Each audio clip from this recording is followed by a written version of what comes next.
So if you dive into those 384 empty kilometers, it's actually 915 billion euros that could be saved in total cost, and 460 million tons of CO2. So the potential is huge, and for us, we have to turn it upside down and say it's great to have something to really sink your teeth into, yeah. Exactly, and help optimize and change for the better.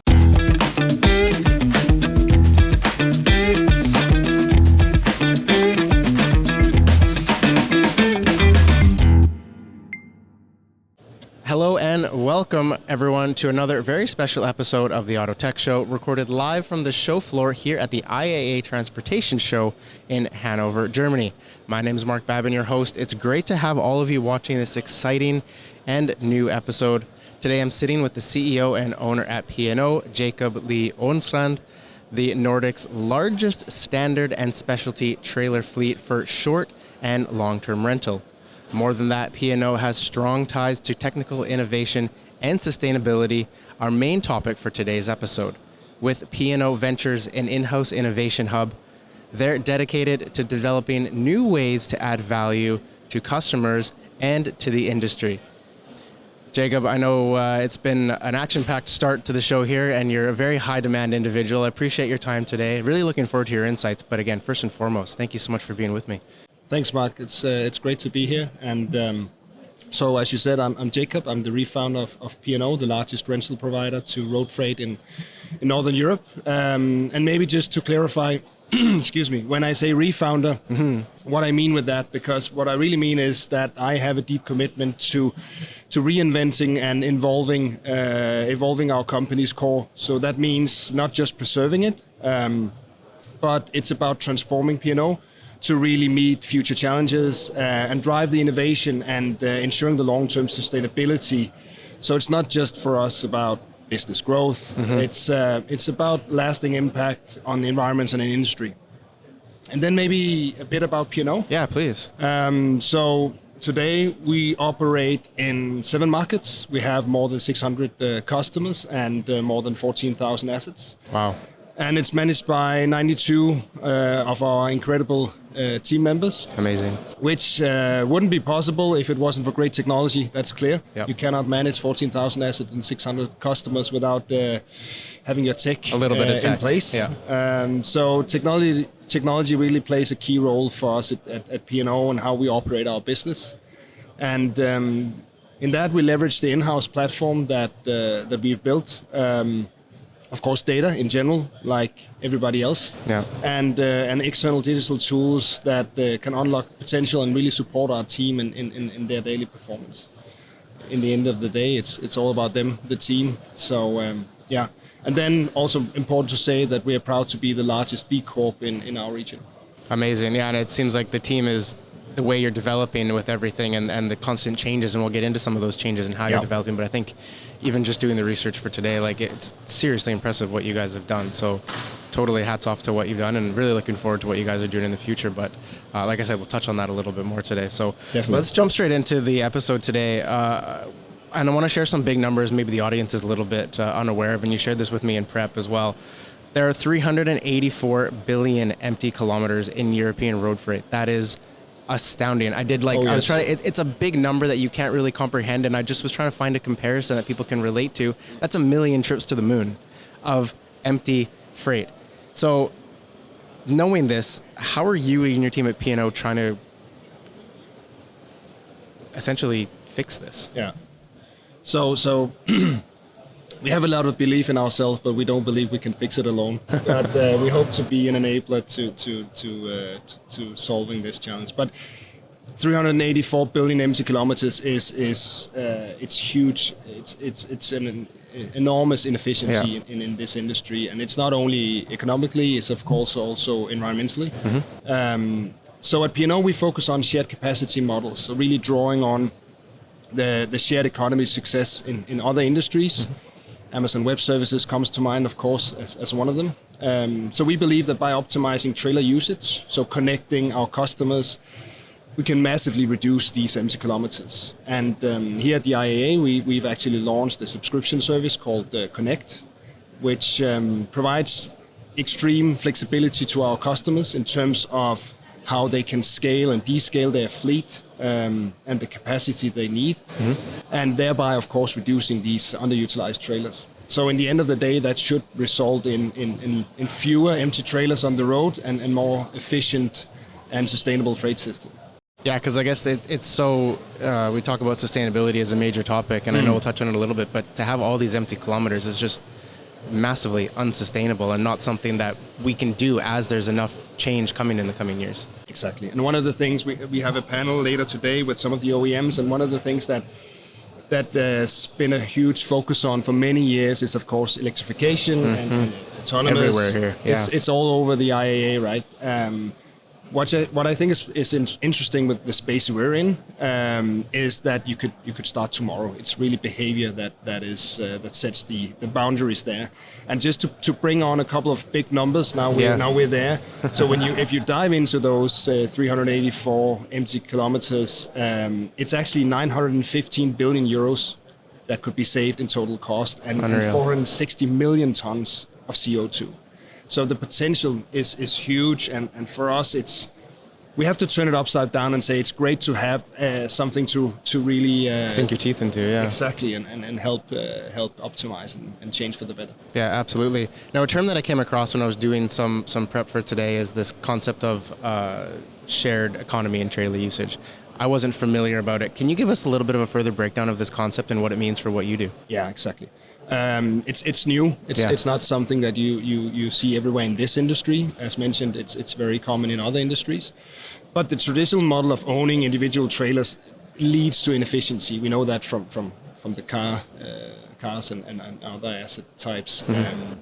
They sit idle or they operate with a very low capacity utilization.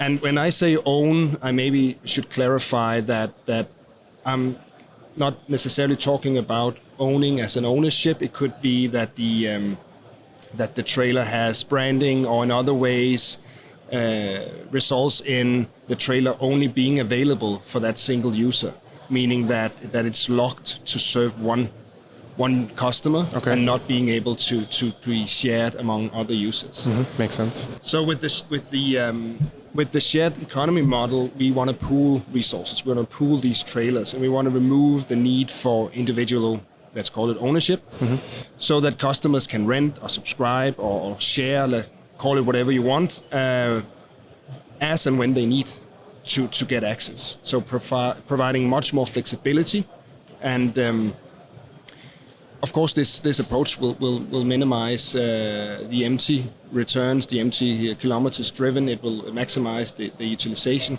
and then of course there's the whole cost side of things. So we believe it's a win-win, but giving this flexibility to the customer. But of course, it takes time.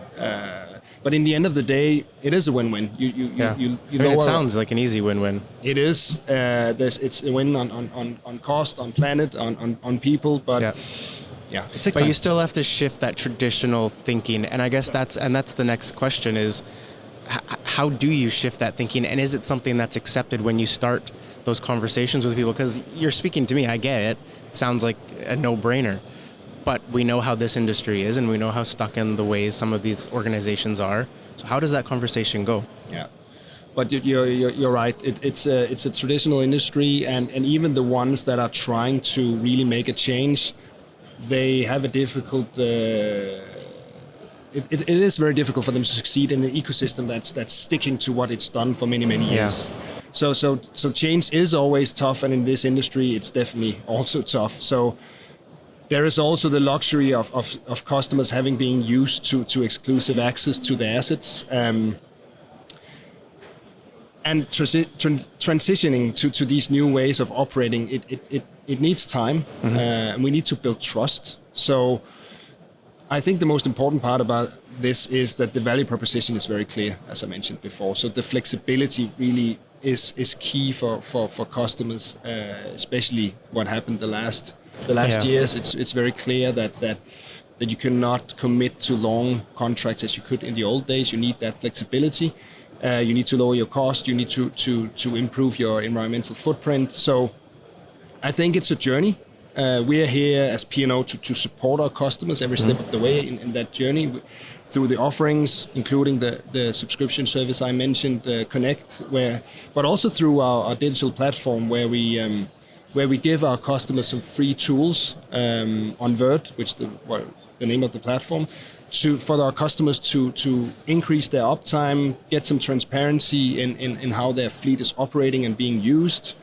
And I believe that when they experience this along the way, when they see the improved efficiency and they see the benefits over time with sustainability and so on, the shift will come towards this shared capacity, and it will be a natural and logical choice for everyone. But it is baby steps. It is baby steps, and I'm trying to be.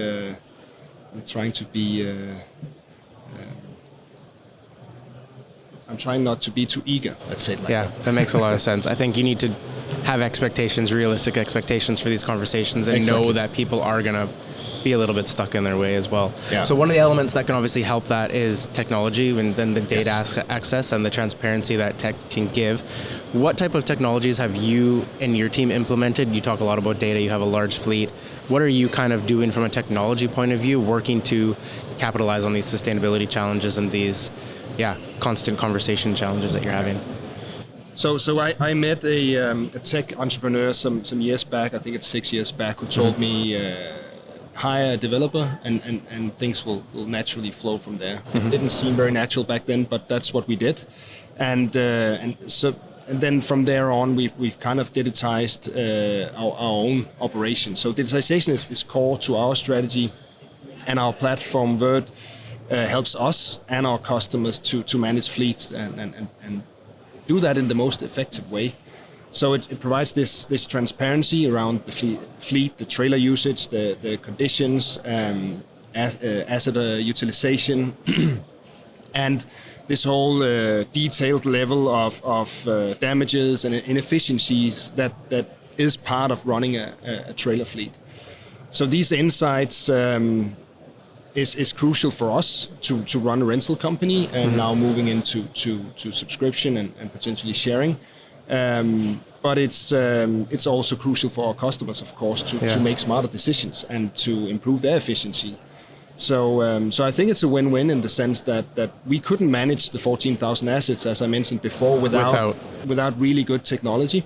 92 people is if you look at other players in the market, you would see that they are a bit more than 92 people to manage that size of a fleet. So for us, it's definitely crucial. But we are trying as much as we can to open up this technology to our customers, and until now we've done that for free. We believe that if we can give our customers the benefit of what we built for ourselves, then that's a win. Are you a firm believer then, obviously with your team size and the amount of fleet you're talking about, it's a lot of management for that size of team, so you're very much a firm believer that technology can enable someone to be much more efficient than they could have in old traditional analog ways? Yes, definitely. And I also think that the way we do it at P&O is not expanding the team and then finding the technology and then getting rid of people. It's the other way around. So every time we need to develop, we find the right technology. So as I mentioned, external digital tools, if it is tools in our development team, or if it's in our customer service team to utilize AI to be able to communicate with customer in different languages, which is one of the things we are launching these days internally. I think you need to utilize what's out there, and I prefer doing it in the way where while you build, not having to do the other way around, where you end up having to cut your team. So we really try to strengthen and empower our team to perform better and do more by giving these tools and making them available. Seems like a really nice incentive and a nice place to work. Then you have kind of the latest and greatest tools as well. That's a nice trade-off as well. It's also changed, so there's also this behavioral 100%. Part of it. 100%. We can't ignore the costs associated with technology and with change technology, and there's so much change happening, and to keep up with all of this technological advancement, that's a huge cost for any operator. How are you guys tackling it, and how do you explain that to companies you want to work with to be okay with these costs or to manage their costs when it comes to this tech change? Yeah, so as I mentioned, we spent a lot of years developing Vert, and it is a significant investment for us. And to be honest, we haven't made a 80-page business plan or business case showing that this is definitely the right way to go. It was a gut feeling from day one, but of course now that it's so crucial for our business and it has the size that it has, it's something that we look at with different glasses. But it is what gives us a strong competitive edge and makes us more efficient and being able to deliver high quality service. So it is something that really enables us to be and to deliver operational efficiency. So in the end of the day, I don't doubt this investment, but it is a huge investment, and that's also why I think it's great when we can look at it as a improvement of our operation as well as a benefit for our customers. Both sides of the coin. Yeah, both sides of the coin, right? The other examples where you can say that we invest and try to have a different approach than maybe some of the others in the industry is telematics. There's a lot of really, really good telematics operators out there. Absolutely. They're doing great stuff. They're maybe focusing on doing it in each of their ways, which means that for some fleet owners, it can be difficult just to have access to simple positioning, which is something that we give our customers for free through our platform. And building on that, of course, we by equipping our trailers with sensors, we're gathering all the data from the trailer and really trying to figure out how can we improve our operation with this data, and how can we help our customers improve their day-to-day operation. And because it's both sides of it, I guess. You need to optimize your fleet without disturbing their optimization attempts as well. So for us, it's all about the 80-20, finding those 20% that can give 80% value. Amazing. For us, it's quite clear how we can optimize our operation. It's kilometers, and it's a few really important data points. You can easily get lost in all the data points that's available out there. So we are focusing a lot on the few that we believe gives a lot of value, and on top of those, we try to build some value for customers, so that we can reduce the downtime and optimize their performance. So rather than looking at it from an expense point of view, you're looking at it from a value point of view. Where can that value add be most efficient? Yes. So of course, what you do from time to time is you look at, would it be better for us to go out in the market and buy a similar solution? And we've done that a couple of times, and we also started there before we, of course, started developing ourselves. So we've been there. We do that from time to time, but now it's kind of core in our company. We're kind of switching from this classic trailer rental company to being more, not a tech company, but it's core part of who we are. So it's kind of becoming an integrated part of how we operate in our cost base. Now, looking ahead to the future of what you're doing, when you look at sustainability and digital transformation topics we've touched on here, how do you see the future intersecting with those two elements with what you're doing? Yeah, so I think for us,